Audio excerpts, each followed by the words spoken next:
Owen, our youngest son, was a second grader, and he was getting ready for his first communion. It was a very exciting time for him, and his teacher asked, "Does anybody know a priest?" And Owen was quick to raise his hand and was anxious to have the answer. And he said, "Yes, I know Father Jim."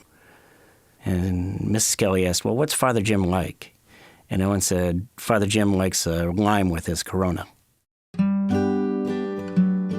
Jim is one of 11 children. Often in a homily that Jim gives, he will refer to his family, he'll refer to his upbringing, he'll refer to how his mother and dad had him and his brothers and sisters on their knees at night before they went to bed. And he'll refer to the loving, prayerful atmosphere that he was brought up in. It really was clear to me that there was something special about Jim in terms of spirituality. It was different. Every summer at Loyola Academy, we would send a group of kids and teachers to Peru, experiencing the third world. And when he returned from there, I think that solidified his call to be a Jesuit. He came back, studied theology, was ordained a Jesuit priest. That was about the time that the Jesuits in Chicago were talking about starting a school for Hispanics. Jim obviously spoke Spanish by this time because he'd spent a lot of time in Peru. So Jim really was instrumental in the initial studies about whether or not a school like this would work in a high poverty area. His view was that a high school was something that could happen there. John Foley started that school, and then gradually Jim was drawn into that school. And when John retired as president, they named Jim Gartland as the second president of Cristo Rey. Jim is great about helping people through their struggle and not feeling like they're disadvantaged, but rather understanding their advantages and their opportunities. Jim is a born teacher. There are certain people that their gifts lead them a certain way, and it's kind of obvious what they were meant to do or meant to be in this life. I'd go to one of Jim's classes.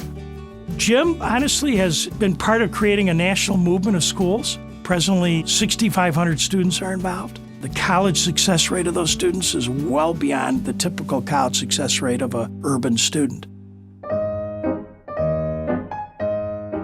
When I think of Father Jim, I think of the best person that ever lived.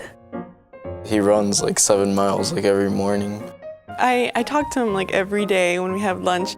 We always catch up on American Idol, on Glee, on like anything that's on TV, like he knows. He says hi to everyone in the morning. He calls us all santos, which is like saints, and I really like that.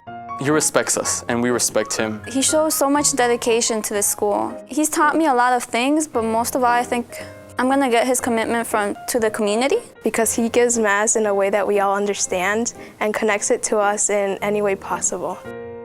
He's like a friend instead of a priest. I don't think of him as a president or as a Jesuit or anything. I think of him more of a really cool teacher that's around, that's always there, and he's willing to talk to you and gossip and talk about machete and about like, oh, vaya con Dios. He's that religious that, I don't know, I think God embodies him right there.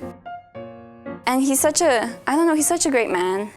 I think one award for him is seeing us every day happy, getting good grades, just giving us a better life. I'd like to thank Father Garland for everything he's done, for all the smiles, for all the laughs we've had together, and just for being a great role model for me. And there's no other person like Father Garland. Felicidades, Padre!